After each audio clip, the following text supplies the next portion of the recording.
Welcome to the Global Businesswomen's Pod, hosted by the Greater Houston Women's Chamber of Commerce. I am Susan Dyson and extremely excited to be your podcast host. In my day job, I am proud to be the CEO, President, and founder of the Chamber.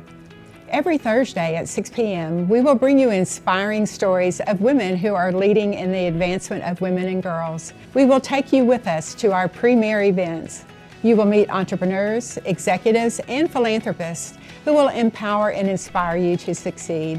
So please mark your calendars and join us for the Empowering Global Businesswomen's Pod, Thursday at 6 p.m. In 2014, the GHWCC, with the support of the British Consulate, led an economic development mission trip to the UK to encourage leaders there to start a Women's Chamber of Commerce. We were introduced to a dynamic leader, Jurga Zilinskiene, who organized a packed two-day schedule of meetings with UK business leaders and has diligently kept the momentum going. And today, we are delighted to report that our vision is becoming a reality.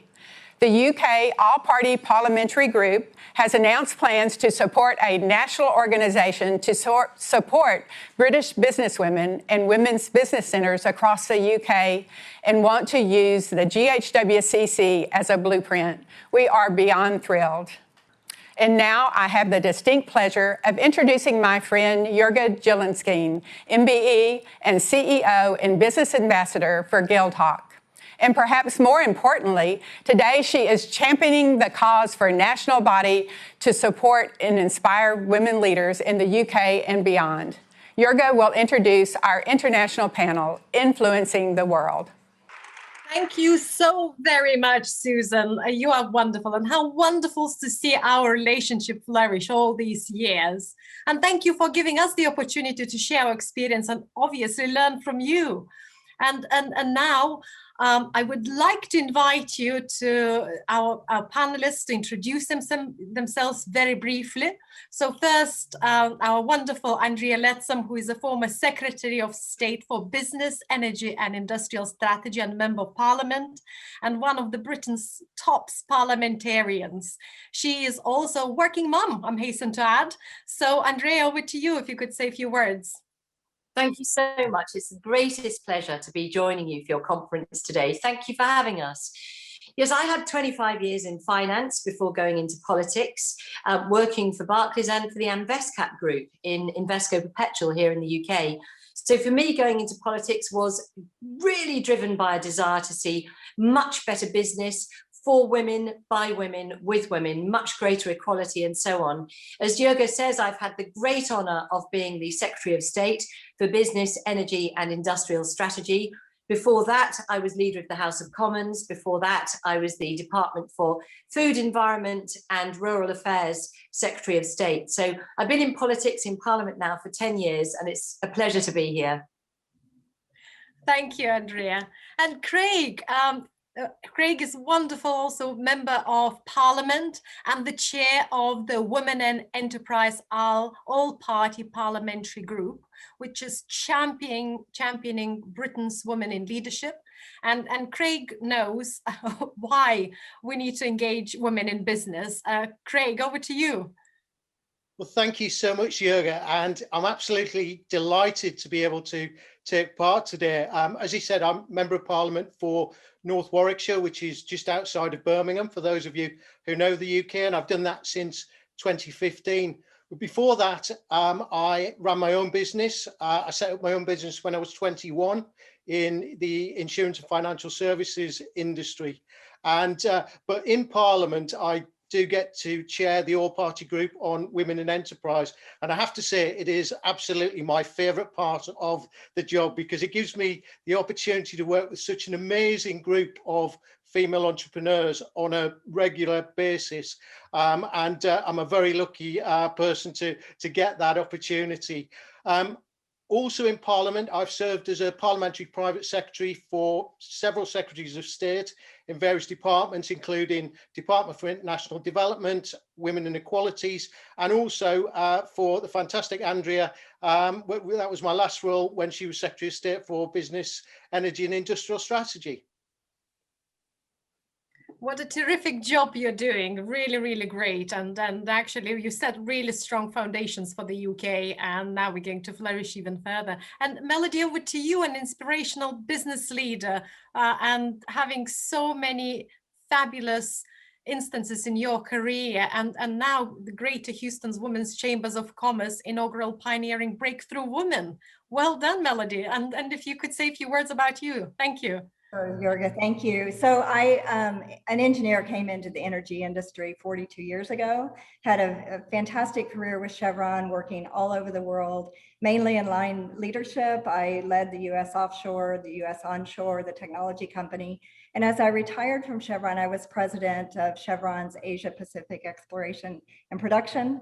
I'm currently serving on 3 very global boards, BP in the UK, AbbVie and NOV, and among a number of other things. And I want to say first, it's really great to join this distinguished panel, and fantastic to see the UK using the Greater Houston Women's Chamber as a blueprint for their chamber.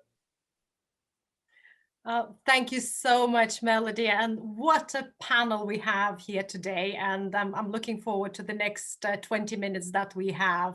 It's a short time, a big subject, but we'll try our best.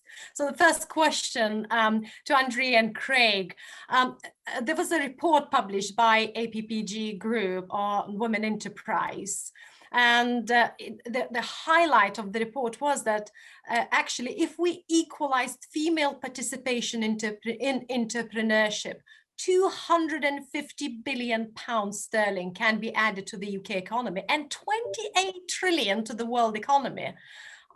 This is not just a nice thing to do. It makes huge financial sense. Are we investing enough? Do you think we're doing enough to actually capitalize on this potential opportunity? And if yes, what we're doing, and why not? Why not? Well, I'll leave Andrea. Craig to talk about the report of the APPG, but if I can just set the scene by saying that, you know, only 1 in 5 small and medium businesses is set up by female entrepreneurs in the UK.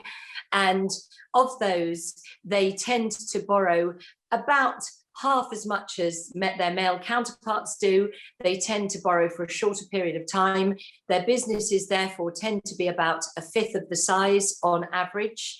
And what that means, if we were to equalize, not only would we contribute so much to the economy, but we'd also have 1.1 million more women in women-led businesses. So there is a big hurdle to climb, but at the same time, there is a massive opportunity there. But I'll let Craig talk to the APPG report.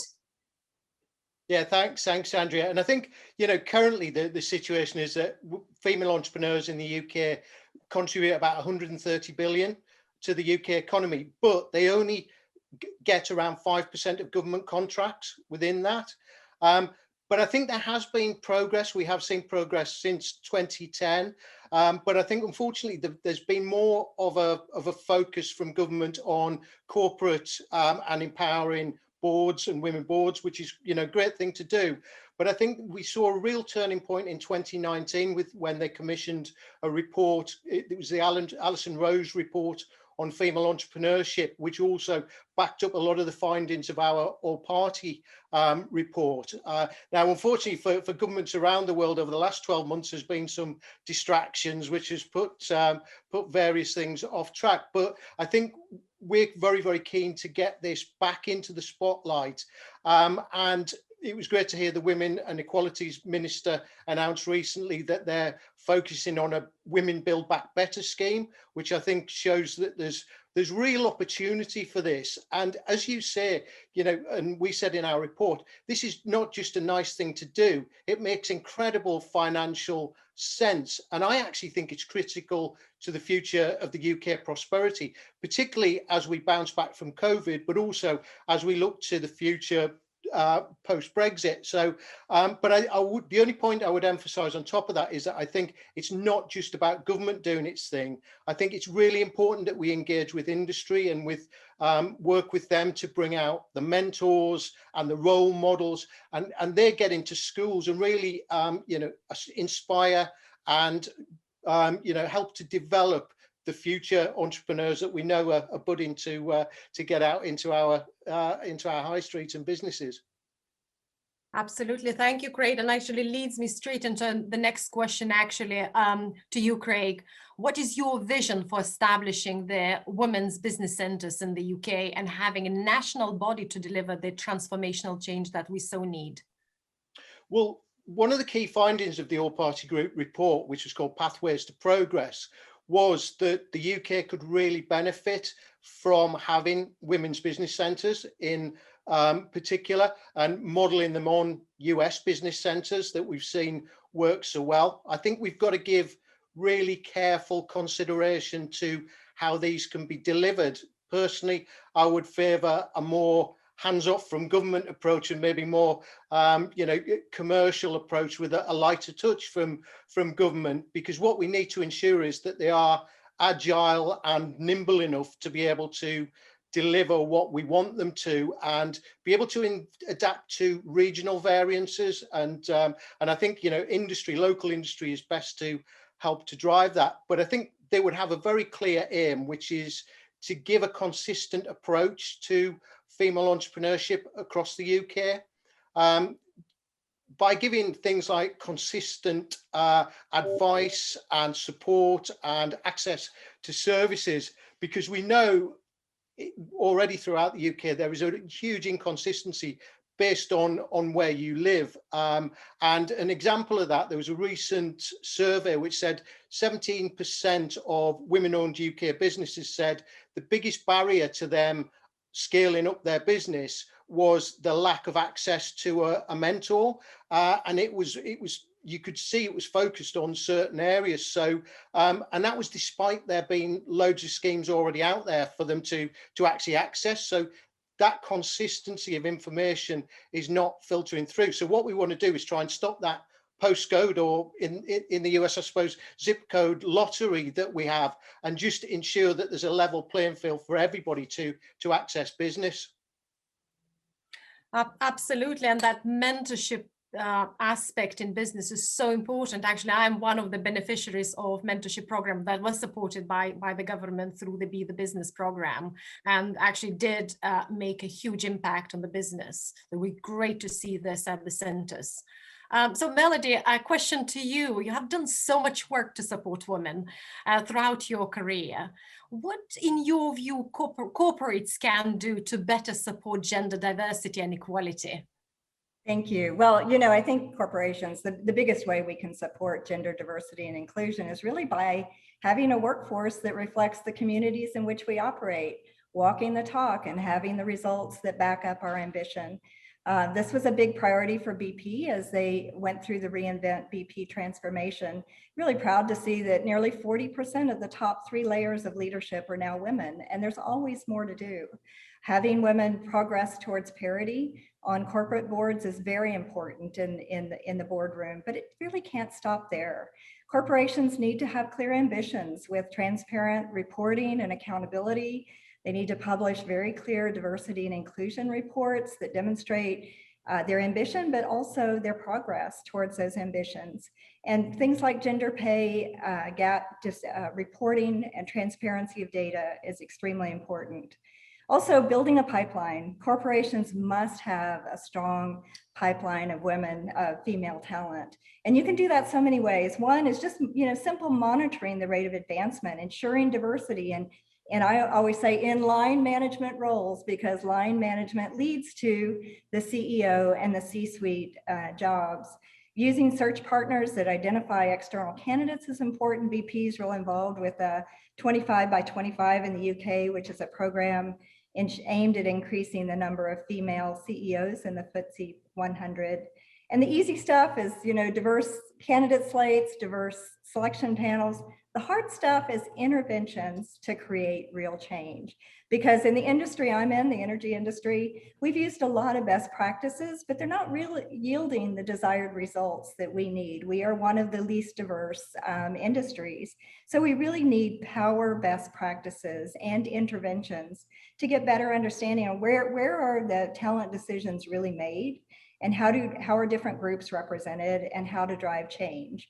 I serve on an advisory board of the McKinsey Advancing Women in Energy initiative, and we're working on a dashboard of what we think are power best practices that really could move the needle.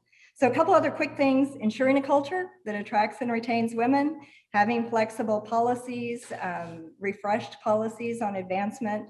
Research shows that, a lot of workers don't want to go back to the pre-COVID way of working. BP launched a new program called BP Work Life, which gives employees the flexibility to work differently, in that most people could spend around 60% of their time in the BP office, while with the other 40% in other locations or at home. We have to monitor women through COVID because we know it's been hard for working mothers. And the last thing corporations need to have is the tone at the top. The tone at the top is critical for success. And in the BP transformation, again, using them as an example, leaders were sought out that were emotionally connected and empathetic, leaders that understood the new purpose and ambition and really could inspire those teams to deliver. So those are some of the things that corporations need to do. Oh, that's quite a list, but it's a very important list. And then I do like the idea about the tone from the top. I think is crucial. And then actually it will inspire lots of change. We need to get this right. Thank you so very much. And the question I would have again to Andrea, you and Melody about, so in the ideal model, in your view, providing and looking at the opportunities for women, do you believe that it will be very similar support for both entrepreneur women and women in corporate world as well, or they need to be supported slightly differently? What would be your view? Andrea, maybe you first.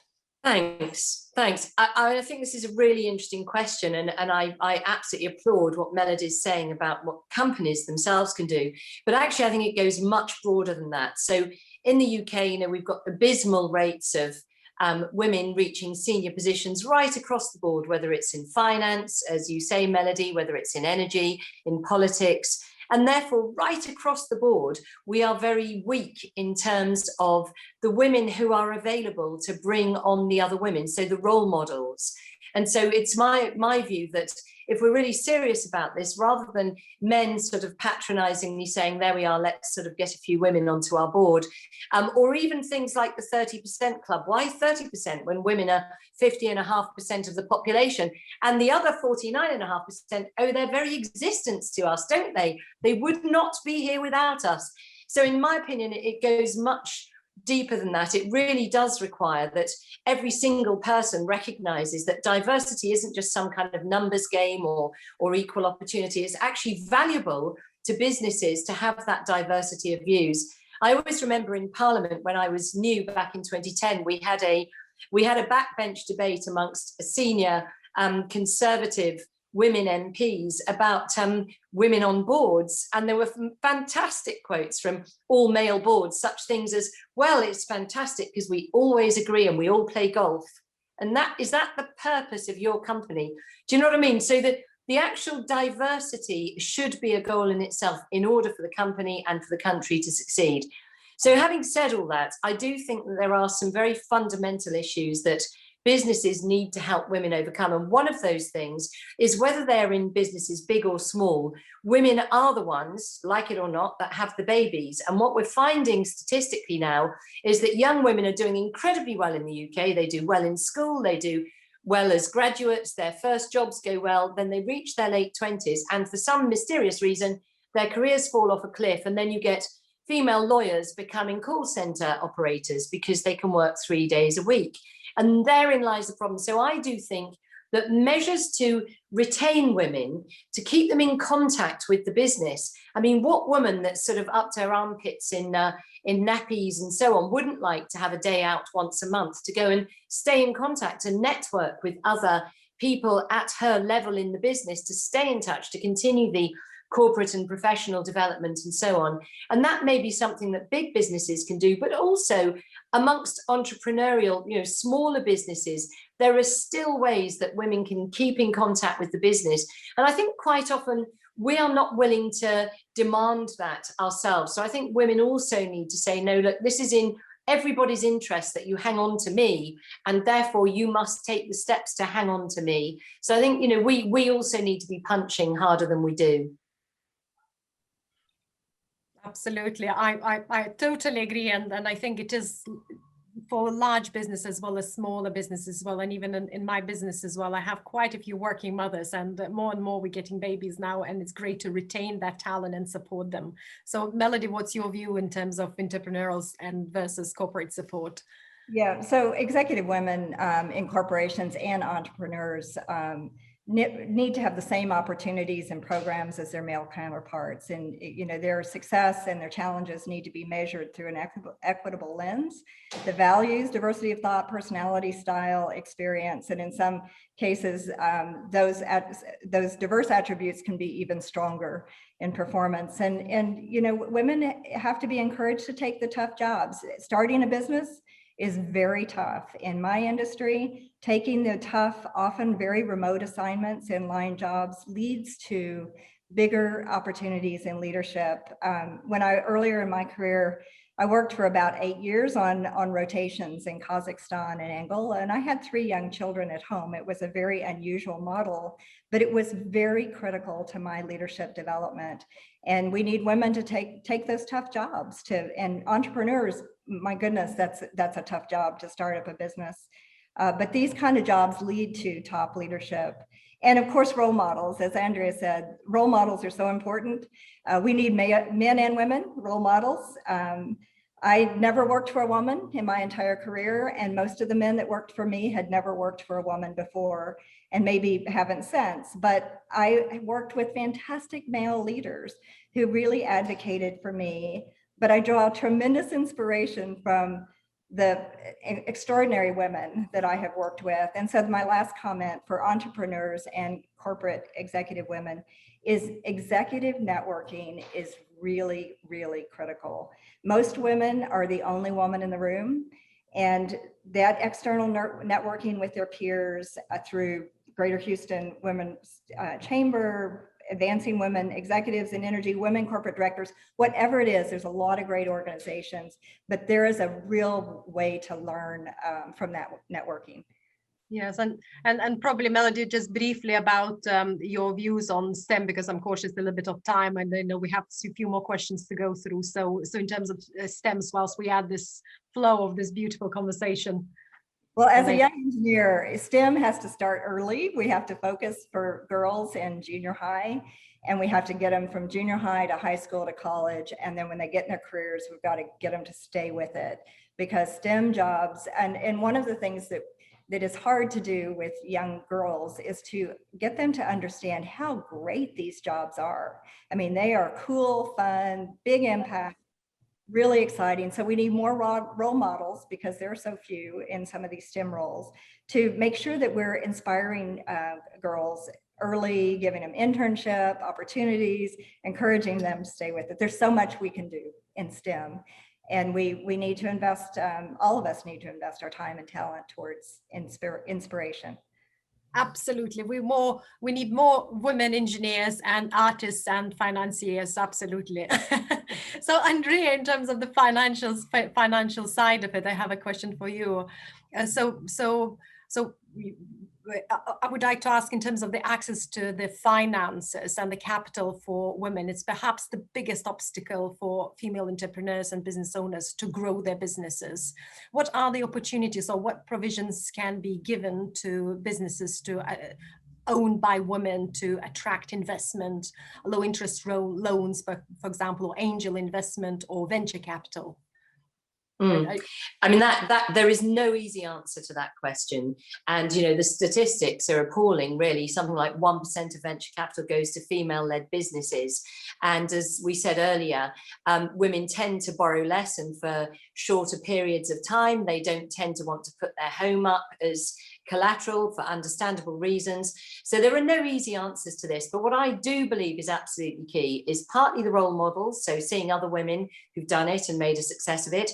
Partly is peer-to-peer mentoring. I think women's networks, and I think Craig's APPG's proposal of business councils for women is a very, very good idea. Women certainly enjoy mentoring from other women. We have an initiative in the UK called Be the Business, which is actually for any entrepreneur to try and get peer mentoring from others, but women have really, really benefited from that. And then I think the other thing I would point to is the need for transparency. So to measure, for banks to actually measure how much they're lending to women. And some banks and other diverse lenders have decided to actually look themselves at what they're doing with women-led businesses versus general businesses, and have been quite shocked by what they've seen. And I think once you shine a light on those things, then you start to take action to change it. Thank you, Andrea. This is absolutely valid point in terms of for women being ready to receive the funding, the support there, and also for the institutions being open to funding business owned by women. So, Craig, a question I have for you. I know that you've been looking into the funding of female-run businesses as well, part of your group's work. And so how can we best learn from the partnership with Greater Houston Women's Chambers of Commerce? They've done so much, and we are the beginning. So what lessons can we take and import into the UK? Well, I think when I was first asked to chair the all-party group on women enterprise, I didn't have a whole lot of experience for obvious reasons in that. But I had to then look for around the world at where best practice was, and I came to the US. It topped that list categorically, and women were starting business in the US at twice the rate that they are in the UK, which is an incredible statistic. But then when you dig a little bit deeper, that didn't happen by accident. That there was a real conscious effort to actually take a strategic and conscious approach to in the 80s, going back to the Women's Business Act. And I think fair to say that's where we're seeing the results of this coming through now. And I know that women's business centres played a big role in that happening.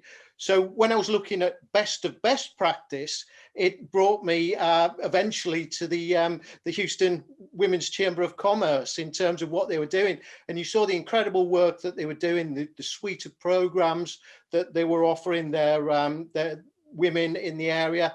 And it just sort of delivered a perfect blueprint for what I'd always envisaged that we could do in the UK. So it's early days in our relationship, but I think it's very, very exciting, and all being well, the start of a long and happy partnership together. Woo, woo, woo. We second that. Very much. I'm sure we have more questions to ask, and we could probably debate and talk about the collaboration for a very, very long time. This is the beginning of a really, really wonderful relationship between Houston and the United Kingdom. Thank you so very much, Andrea, Craig, and Melody, for your candid ideas, candid opinions. I think it's the time for action, and we are ready for it. Thank you so very much, Susan. Over to you. Thank you. Let's give a big thank you to our international panel again with your applause. Thank you again. Thank you for watching the Global Business Women's Pod, brought to you by the Greater Houston Women's Chamber of Commerce. We cannot wait to see you next Thursday at 6 p.m. And remember, you can always find us at GHWCC.org.